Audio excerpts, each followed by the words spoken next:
Merci de nous rejoindre sur Mosaïque Cristal, une émission spéciale pour un jour spécial. Il y a 10 ans, jour pour jour, la rédaction du journal satirique Charlie Hebdo a été attaquée. 2 terroristes ont pris d'assaut les locaux à Paris. Aujourd'hui, on pense aux 12 personnes abattues, les dessinateurs Cabu, Charb, Honoré, Tinius et Wolinski, la psychanalyste Elsa Kaya, l'économiste Bernard Maris, le correcteur Mustapha Ourad, les policiers Franck Brinsolaro et Michel Renaud et Ahmed Merabet, gardien de la paix. Après cet attentat, la foule s'est mobilisée. « Je suis Charlie », c'était le message affiché partout en France et même au-delà. Alors est-ce que cet esprit Charlie est toujours d'actualité aujourd'hui? Quel regard sur la caricature? Pour en parler, j'ai à mes côtés 2 invités. Tout d'abord, Claude Maire, alias Claude. Bonjour. Bonjour. Alors vous êtes un ancien rédacteur pour Fluide Glacial notamment, ou encore La Grosse Bertha, où vous étiez aux côtés de Cabu. Et j'ai aussi à mes côtés Pierre Oswald. Vous êtes professeur d'histoire-géographie, mais également directeur du Festiv Actu, des ateliers d'éducation aux médias et à l'information pour les jeunes.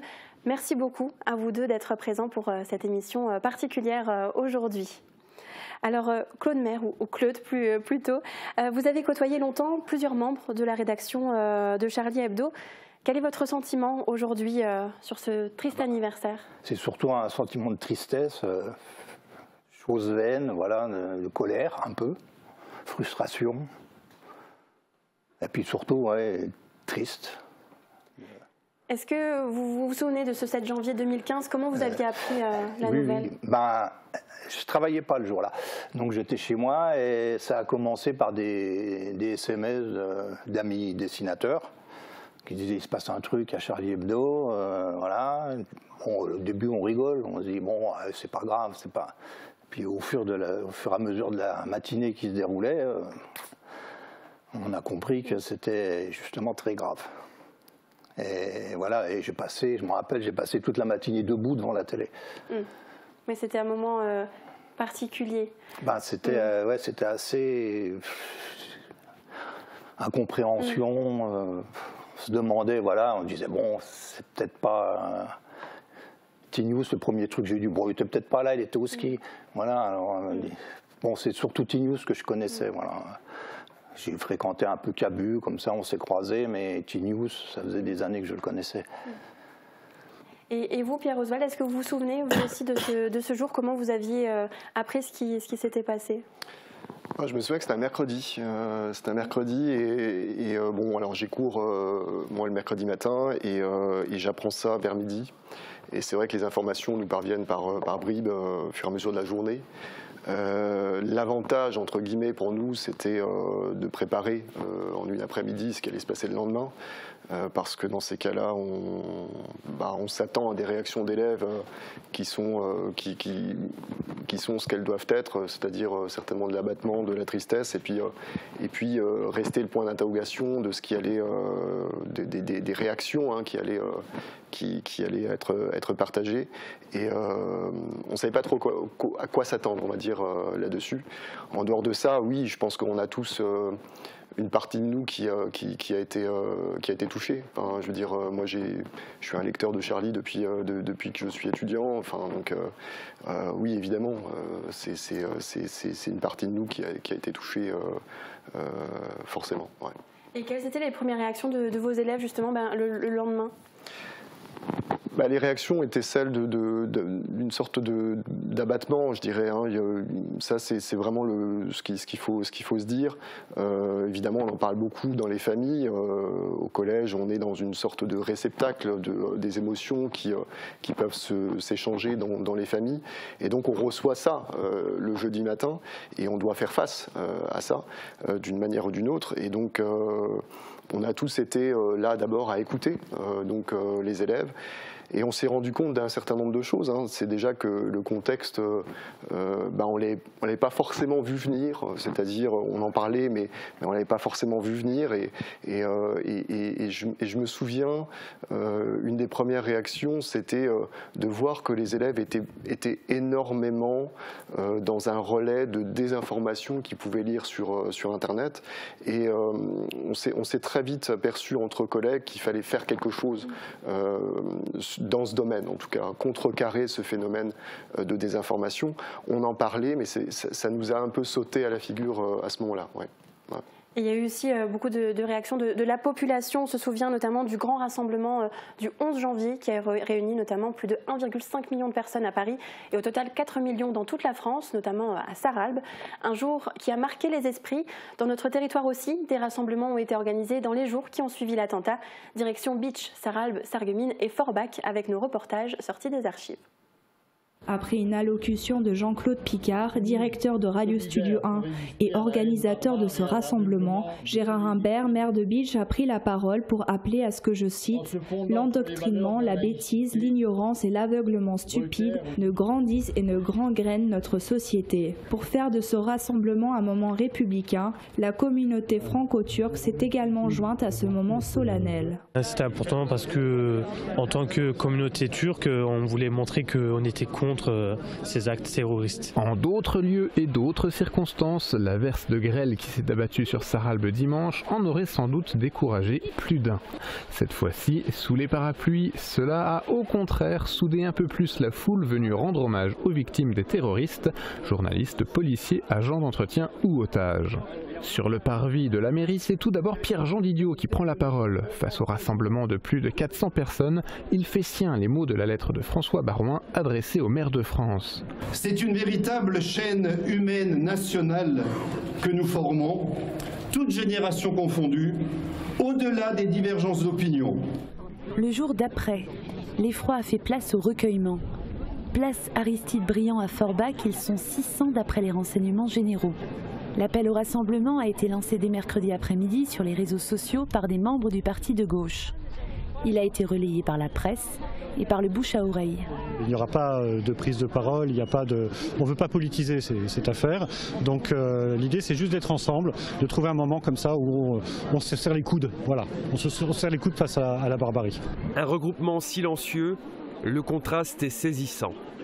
Il y a 15 jours seulement, la zone piétonne était encore habitée par l'esprit des fêtes de fin d'année. Mais ce jeudi soir à Sarreguemines, l'ambiance est au recueillement.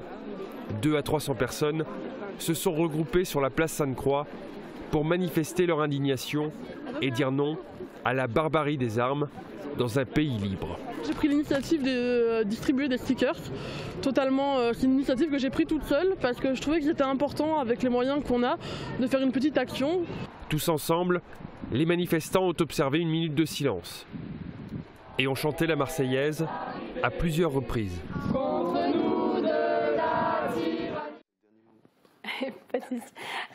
Pierre, est-ce que vous aviez participé à l'un de ces rassemblements ? Oui, moi je me souviens que j'étais à la manifestation de Metz. Ouais, on était allés en famille. Je me souviens d'une manifestation très conviviale, très respectueuse. J'y avais croisé beaucoup de collègues. Et les gens y venaient vraiment, je trouve, pour la même raison. Peu importe l'opinion, peu importe l'opinion qu'on pouvait avoir de Charlie, il y avait vraiment cette question de ça ne peut pas se passer, quoi. Voilà. Ouais. Et vous, Claude, vous aviez aussi participé Oui, moi j'ai pas le chagrin grégaire, mais bon, je me suis dit je vais quand même y aller. Aller à Metz, ça me paraissait un peu loin, donc je suis allé à Saint-Avold où j'habite. Pour me donner une contenance, j'avais pris un appareil photo, comme ça ça me permettait d'avoir un peu de recul, parce que je ne sais pas à quoi je m'attendais. Et en fin de compte, ouais, c'était très fraternel, très convivial. Pas le mot juste, mais il y avait un partage. Voilà, il y avait une solidarité. Il y avait une osmose entre les gens. C'était vraiment une communion, ouais. Ouais, voilà, une communion. Ouais. Et ça, j'étais quand même sensible à ça. Oui, c'était assez inédit finalement, comme rassemblement. Les gens parlaient entre eux. On a fini sur la place de la mairie, il pleuvait. Tout d'un coup, il y a eu un arc-en-ciel. Je ne sais pas comment les services de la mairie ont fait ça, c'était balèze. Mais voilà, ça faisait du bien. Et donc, je l'ai dit tout à l'heure en introduction, et on l'a vu dans les images, le « Je suis Charlie », c'était vraiment le message qu'on voyait partout dans les manifestations, sur les réseaux sociaux. Qu'est-ce qu'il représentait à ce moment-là pour vous ? Je suis Charlie, c'est pas... C'est avant tout le côté accepter, j'allais dire, le patrimoine qu'est déjà Charlie Hebdo, et derrière Charlie Hebdo, Harakiri, c'est-à-dire le fait que la caricature, la satire, fait partie de l'histoire de la presse française, et que oui, ça c'est derrière Je suis Charlie, c'est ça, c'est un bout de l'histoire aussi médiatique française, et le rappeler, ça nous paraissait, je pense à tous, important, lecteur ou pas lecteur. Enfin, Charlie, c'est cette histoire-là, ce patrimoine qu'on partage tous, et on a beau être d'accord ou pas d'accord avec des dessins, avec etc. Je pense qu'il y avait comment dire, ce cri qui est de dire on ne tue pas pour des dessins. Enfin, je pense avant tout c'était ça. Ouais, Je suis Charlie, c'est avant tout ça. Ouais. Est-ce qu'il a encore un sens aujourd'hui, ce Je suis Charlie, selon vous? Oui, il aura toujours un sens. Il faut être pour la liberté de la presse, pour le droit au blasphème, le droit à choquer les gens presque. Bon, pas les insulter, mais bon, on peut être... professeur Choron disait un bon dessin de presse, c'est un coup de poing dans la gueule. Oui, c'est ça. En fait, c'est interpeller. C'est interpeller le citoyen qu'on est et qui est amené à débattre de tous les sujets et être d'accord ou pas d'accord, en tout cas recevoir ce point de vue tranchant quelque part. Et ouais, je pense qu'il y a ça derrière. Le slogan Je suis Charlie, c'est ça. Ouais. Oui, puis la liberté de la presse en général, c'est pas... Et puis ce slogan a même traversé les frontières. On se plonge à nouveau en 2015. De l'autre côté de la frontière, nos voisins allemands en Sarre s'étaient aussi mobilisés. Regardez. Banderoles, sonos et discours d'un côté, file silencieuse et hommage ému de l'autre. La Ludwigsplatz ne résonne pas toujours d'une seule et même voix ce samedi. Après la minute de silence observée par l'Assemblée, les discours politiques se sont imposés là où certains espéraient un consensus dépourvu des faits. Vous auriez préféré un rassemblement silencieux ce matin que des manifestations politiques? Oui, en effet, j'aurais préféré. Et c'est ce que j'attendais, oui. Mais si certains se montrent critiques, chacun ici respecte la liberté de parole et l'hommage aux victimes des attentats s'exprime coûte que coûte. Pour moi, Charlie Hebdo, c'est l'un des journaux qui permettait d'élever le débat. Et notamment l'un des morts, des personnes assassinées, Bernard Maris, était une des personnes que j'ai écoutées le plus, notamment à France Inter, et je l'ai pleuré mercredi, jeudi. Des rassemblements ont aussi été organisés à Metz. Le soir même, des personnes s'étaient déjà réunies. Puis les jours qui ont suivi, des milliers de personnes étaient dans les rues. Voici des images tournées en janvier 2015. Un rassemblement qui marquera l'histoire. 45 000 citoyens se sont déplacés dimanche à Metz pour défendre les fondements de la République, la liberté de la presse et la liberté de penser. Répondant à l'appel des instances religieuses, des partis politiques et autres associations se retrouvant dans les valeurs du rassemblement, le cortège silencieux a pris son départ de la place Mazel pour finir son parcours place de la République. La mine grave, crayons, affichettes et une de l'hebdomadaire en main. Place de la République, Yann Lindingre, rédacteur en chef de Fluide Glacial qui collabore avec le journal satirique, a pris la parole. Il a raconté cette journée tragique du 7 janvier en tant qu'observateur, son magazine et voisin de Charlie Hebdo dans le 11e arrondissement de Paris. Après l'énumération des noms des victimes, la foule a observé une minute de silence, puis dans un élan spontané a entonné l'hymne national.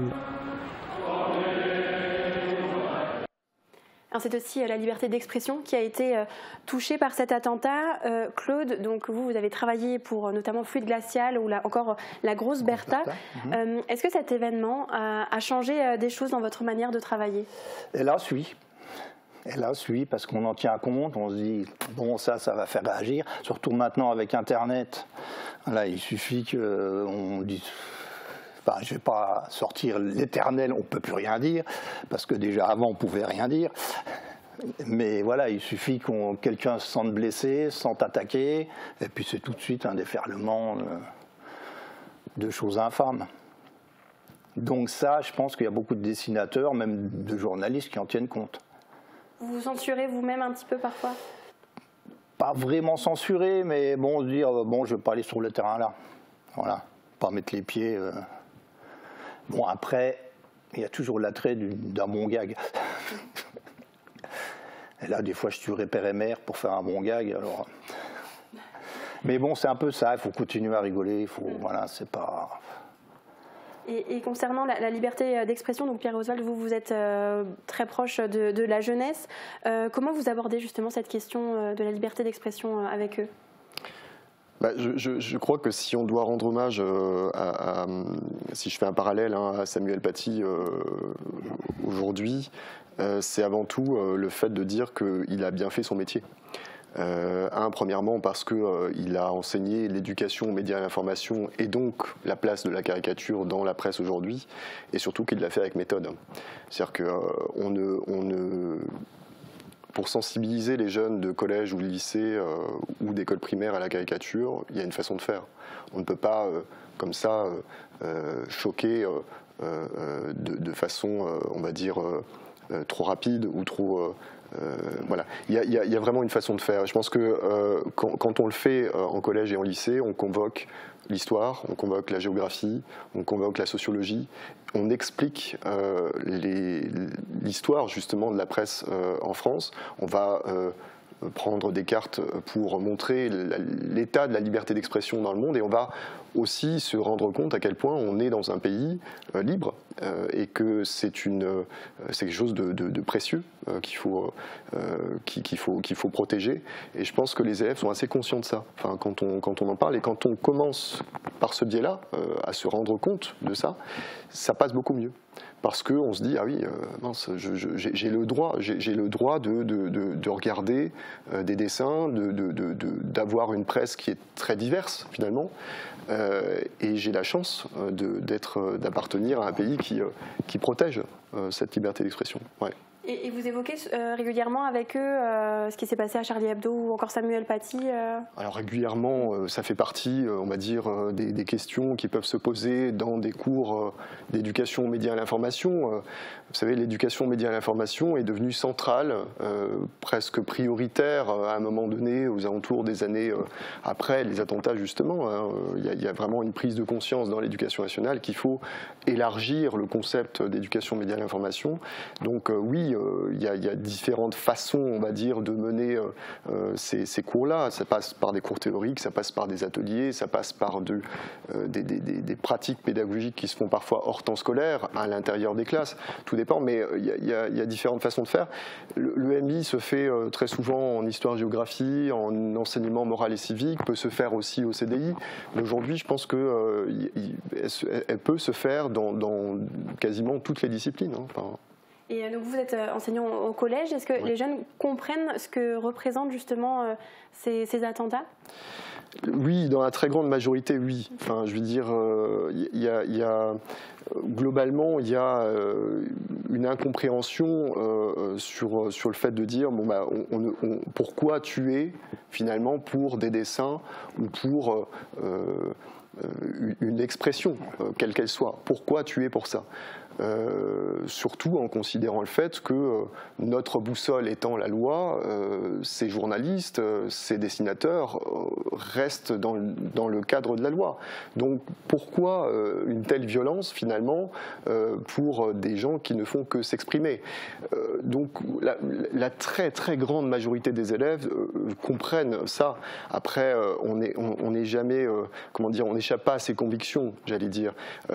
L'adolescent en soi va, en dehors de ça, n'a pas forcément le même filtre que l'adulte, et donc il va falloir amener les choses et puis expliquer, faire de la pédagogie et pour lui faire comprendre que ça fait partie de notre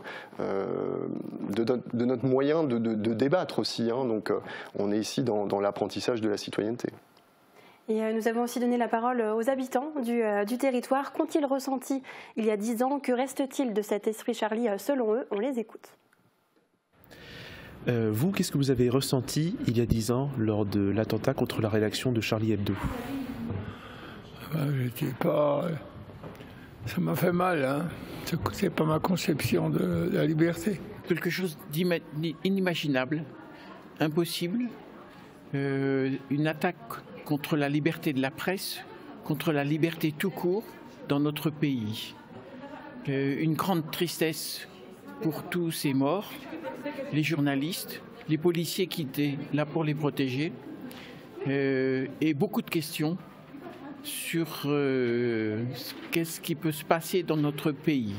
On était choqués, attristés. La sensation de ne plus avoir la possibilité de s'exprimer librement. Voilà. Nous, on a réagi de notre côté, justement, on n'était pas abonnés et justement, suite à ça, on s'est abonnés. On voulait montrer qu'on soutenait à notre manière Charlie Hebdo et qu'on soutenait la liberté d'expression de chacun.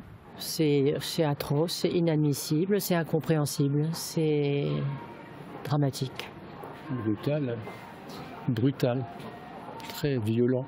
C'est une catastrophe quand on a appris ce qui s'était passé à Paris. C'était vraiment le comble. Hein. Et pour vous, qu'est-ce qui reste de l'esprit Charlie aujourd'hui? Je pense que les gens sont devenus prudents. Il y a quand même une retenue. Ce n'est plus aussi libre qu'avant. C'est beaucoup de méfiance. Oui. Les gens se contrôlent, s'autocontrôlent, s'autocensurent. Alors, ce qu'il en reste, je n'en sais rien.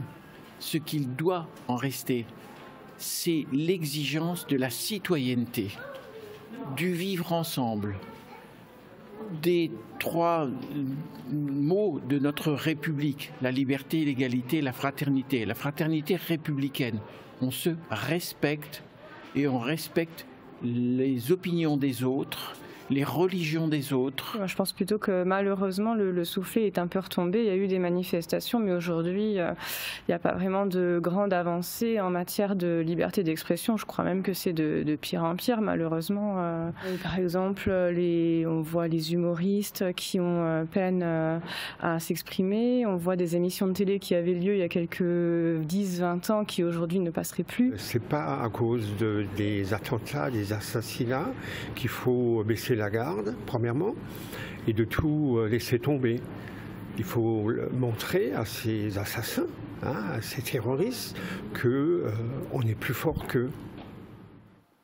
Alors, le journal satirique Charlie Hebdo est connu aussi, voire surtout pour ses caricatures. Selon vous, est-ce qu'on peut rire de tout, finalement? Ah oui, je suis formel, on peut rire de tout. Bon, comme disaient des proches, pas forcément avec n'importe qui. Comme un autre disait, pas avec de la semoule dans la bouche. Mais on peut rire de tout. Il n'y a rien de sacré.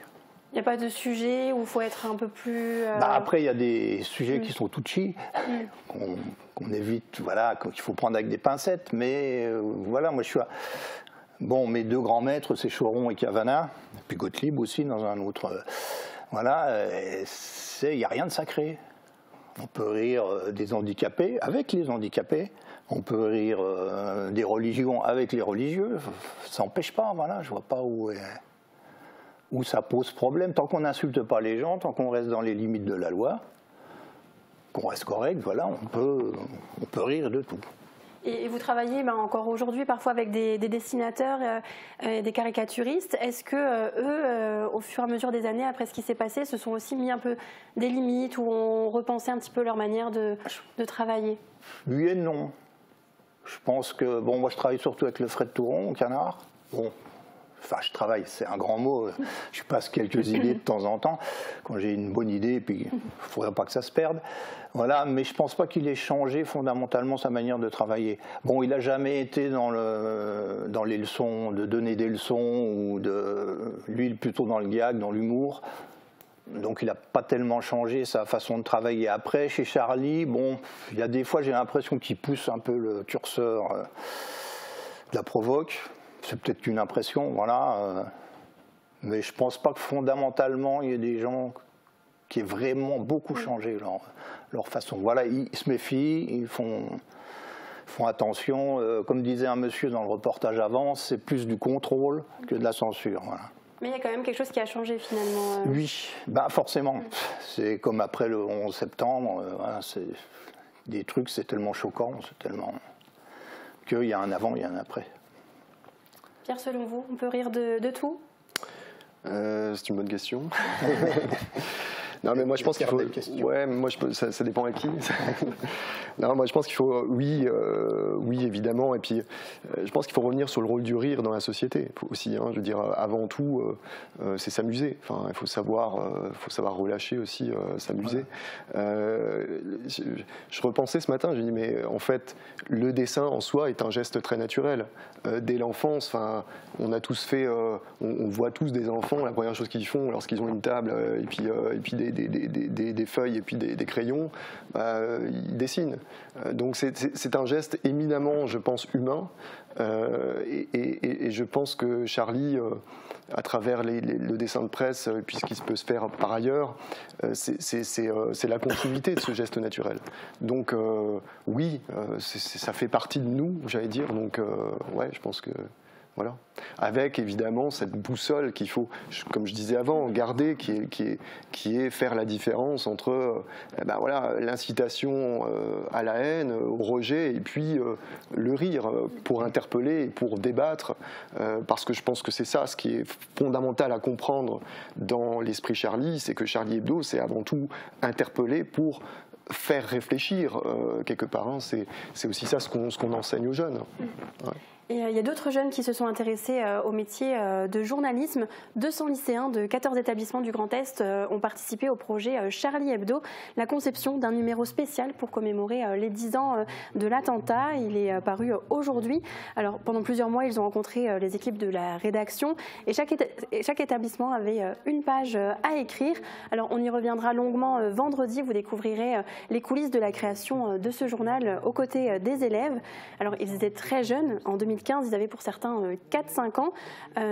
Pierre, que pensez-vous de ce projet justement qui implique la jeunesse aux côtés de l'équipe de Charlie ? Ben c'est très bien. Il faut multiplier ce genre de partenariat avec l'extérieur. Hein. L'éducation nationale est friande de ce genre de collaboration, hein. Donc avec des journalistes. On le fait nous-mêmes à travers notre événement. Le Festivactu c'est ce qu'on a voulu aussi. Hein. C'est inviter des acteurs, donc des journalistes, des dessinateurs. Et donc oui, forcément, c'est ce qu'il faut. Hein. Donc oui, c'est intéressant, bien sûr. Et pour vous aussi, Claude, c'est important de les sensibiliser justement à ces questions de liberté de la presse dès le plus jeune âge, et en plus aux côtés de l'équipe de Charlie Hebdo, c'est pas anodin. C'est bien, et puis je pense déjà leur apprendre à lire un dessin. Parce qu'il y a beaucoup de gens qui ne savent pas lire un dessin. Ils prennent ça au premier degré, alors que souvent ça cache autre chose. En ayant l'air de se moquer, ça dénonce quelque chose. Je pense un des derniers dessins de Coco qui avait fait un peu polémique, où elle dessinait des gens de Gaza avec un gars qui courait après un rat. Voilà, elle ne se moquait pas des gens de Gaza, elle dénonçait la situation dans laquelle on les avait plongés. Et souvent, les gens voient le truc au premier degré et restent en surface. Et je disais, ces jeunes ont été encadrés par l'équipe de Charlie Hebdo, notamment Rhys, dessinateur et directeur de la publication, et Gérard Billard, le rédacteur en chef. Ils se sont déplacés pour travailler aux côtés des lycéens. On les écoute. Donc il y a beaucoup de gens qui pensent savoir ce qu'est Charlie Hebdo, qui en fait l'ont jamais ouvert, qui savent qu'il y a des couvertures qui font polémique, il y a des dessins qui font polémique, mais ce qu'il y a dedans, au fond ils n'en savent rien. Donc si déjà on arrive à montrer à ces lycéens, à ces jeunes générations qu'il y a quelque chose dans Charlie Hebdo, il faut qu'ils l'ouvrent. Et c'est valable pour tous les journaux. Avant de penser quelque chose d'un journal, d'un livre, d'un film, faut l'ouvrir, faut le lire ou faut le voir avant d'en parler. Il faut pas répéter. Faut pas répéter tout ce qui se dit sur les réseaux sociaux ou dans un repas de famille ou ce genre de choses. On est toujours étonné de voir que ça imprègne finalement ça imprègne les mentalités plus qu'on pense en fait. Ça s'exprime peut-être pas évidemment d'une manière aussi spectaculaire que des manifs aussi énormes, mais en fait quand on va à la rencontre des lecteurs, c'est très vif encore. Et moi je pense que c'est une erreur de penser que ça a disparu. Ça a pris une autre forme évidemment. Et je pense que pour beaucoup de gens c'est très ancré, et pour eux, parfois même on ne s'en rend peut-être pas forcément compte quand on est au journal, mais quand on va vers eux, pour eux Charlie Hebdo c'est important. Et même à l'étranger, dès qu'on va à l'étranger, on est toujours bien reçu. Donc, tu vois, je pense que les journalistes qui font du reportage sont toujours plutôt bien accueillis. Et depuis 10 ans, chaque année, des commémorations ont lieu dans les établissements scolaires. Retour sur l'une d'entre elles, 3 ans après l'attentat, au lycée Simon-Lazare de Sarreguemines. C'est à travers l'écriture de poèmes, d'haïkus ou encore d'une lettre ouverte que cette jeunesse engagée s'exprime. Les lycéens ont aussi lu la lettre d'Antoine Léris, « Vous n'aurez pas ma haine », écrite suite à l'attentat du Bataclan où sa femme a été tuée. Je ne sais pas qui vous êtes et je ne veux pas le savoir. Vous êtes des âmes mortes. Si ce Dieu pour lequel vous tuez aveuglement vous a fait à son image, chaque balle dans le corps de ma femme aura été une blessure dans son cœur. L'action des élèves ne s'est pas déroulée à une date anodine du calendrier. En 2015, le 11 janvier, la marche républicaine organisée partout en France a rassemblé plus de 4,5 millions de personnes dans les rues. L'espoir de nos élèves, c'est que cette date du 11 janvier devienne une date inscrite dans le calendrier républicain. Et cet espoir, je le caresse avec mes élèves parce que j'estime que l'engagement dont ils font preuve mérite une reconnaissance. On ne peut pas faire une journée particulière pour tous les attentats, mais sans doute faudra-t-il inscrire dans notre calendrier républicain une journée du souvenir des victimes d'actes de terrorisme. Un lâcher de 99 ballons, bercé par la chanson engagée et pacifiste de Nena, 99 Truth Ballons, a clôturé ce rassemblement en laissant place à l'espoir d'un monde meilleur. Les hommages ne sont pas terminés. Jeudi, un événement Place de la Presse sera organisé à Metz par le Club de la Presse. Une après-midi composée de tables rondes et d'ateliers. On écoute Cédric Rouillon, l'un des organisateurs, qui nous en dit plus. Jeudi, les citoyens, les acteurs, les professionnels qui s'intéressent à ces questions de la transmission de l'information, ils sont invités à vivre une succession de temps. Pour commencer à 14 h avec un temps d'hommage aux victimes, où on se rappellera naturellement des événements de Charlie Hebdo, mais surtout, encore une fois, de l'impact local qu'il y avait eu, c'est de la mobilisation, notamment au niveau de Metz et au niveau de la presse locale. Après, on aura une table ronde avec les dessinateurs de presse locaux aussi, qui sont ceux qu'on a l'occasion de lire parfois dans différents journaux et quotidiens lorrains. Et puis, après, on enchaînera avec un certain nombre de restitutions, notamment en lien avec l'Université de Metz, les étudiants, d'une part, en journalisme. On aura ensuite une succession d'ateliers, de réflexions qui seront plus analysés de manière prospective pour analyser ce qui est devenu le métier de journaliste aujourd'hui. Est-ce que, effectivement, on a une vraie liberté de la presse dans les médias actuels? Et surtout, qu'est-ce que peut devenir le métier de journaliste, notamment face à des enjeux qui nous dépassent un peu, tels que l'intelligence artificielle. On a voulu ouvrir cette porte. Après, c'est vraiment une invitation justement à ce que chacun puisse se réapproprier, vienne aussi discuter, parce que le métier de journaliste, il a aussi besoin d'être remis en cause. Ça, c'est une conviction qu'on porte. On ne doit pas avoir peur on doit pas cette crainte de fuir, d'éviter le débat. Il faut rentrer dans le débat. Et Place de la Presse, on espère que c'est une première édition qui va s'installer dans le temps. Alors, l'événement est gratuit et ouvert à tous, mais attention, l'inscription est obligatoire. Rendez-vous sur le site internet du Club de la Presse de Metz-Lorraine. Il se déroulera dans un salon de la gare SNCF de Metz.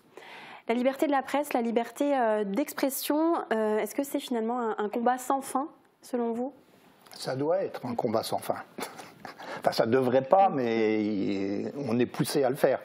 Maintenant, on voit que les milliardaires mettent la main sur tous les organes de presse, qu'ils soient radio, télé et papier. Voilà, il faut réagir. Comment vous voyez un petit peu cette évolution dans le futur ? Avec des espoirs. Vous n'êtes pas très optimiste ? Oui, je ne suis pas très optimiste, non.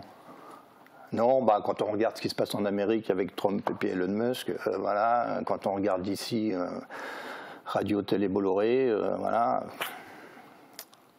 Là, ça pousse pas à l'optimisme joyeux. Et pareil pour le dessin de presse, on manque de plus en plus de support. Les journaux deviennent frileux. Ils ne veulent plus publier parce qu'ils ont peur des procès, ils ont peur de ceci, alors que dans le temps, Harakiri, ils avaient des procès sans arrêt, ça leur coûtait un argent fou, mais bon.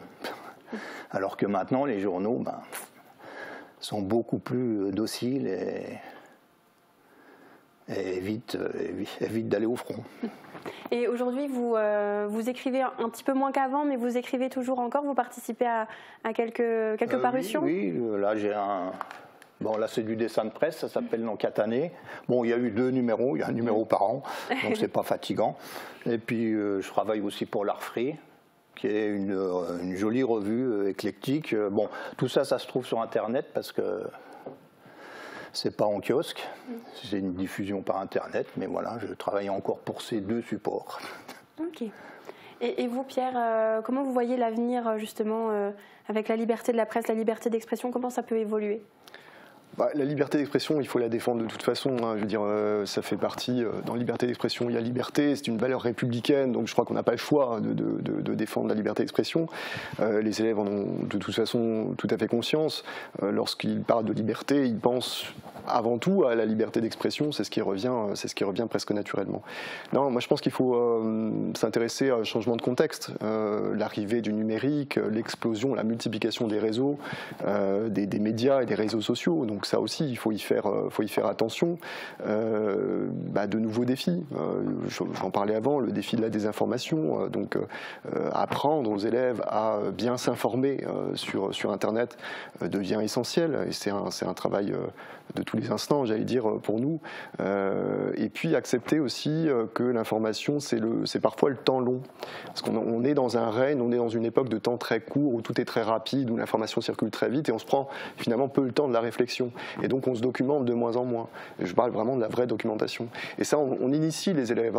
Nous, c'est notre travail aussi, c'est de les faire comprendre, leur faire comprendre que l'information, c'est se prendre le temps de s'informer et d'apprendre, et ça passe pas forcément par du court terme, ça passe vraiment aussi par du long terme. Et donc ça, oui, c'est intéressant. Ouais. Vous sensibilisez vos élèves, mais vous sensibilisez aussi les jeunes à travers votre festival, Festivactu. Est-ce que vous pouvez en parler un petit peu? C'est quoi son objectif?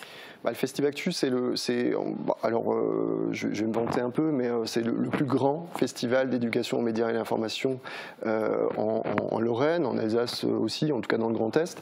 On l'a voulu transversal, donc on accueille à la fois des maternelles jusqu'aux universités, et puis même en dehors de l'école, puisqu'on accueille des écoles de théâtre, parfois des centres éducatifs fermés.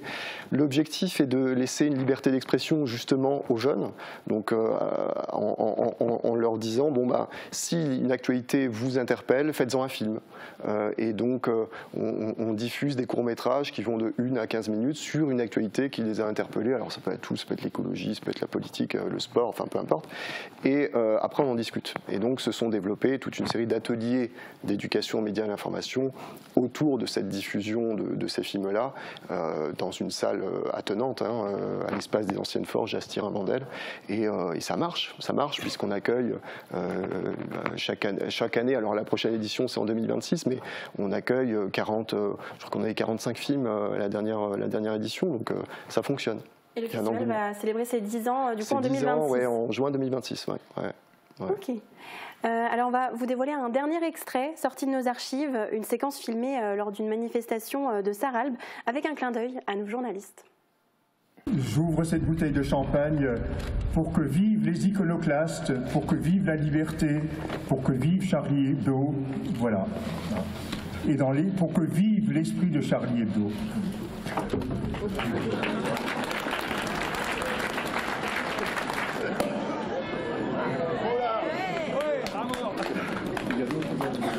À Charlie Hebdo, à la liberté.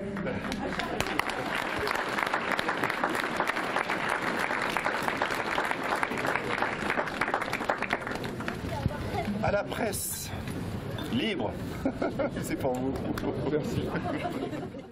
Alors cette émission était aussi l'opportunité pour nous, journalistes, de rendre hommage à la rédaction de Charlie Hebdo et saluer la liberté de la presse. Alors merci à vous deux d'avoir été présents pour cette émission spéciale. Merci à vous. Et merci à vous, téléspectateurs, de nous avoir suivis.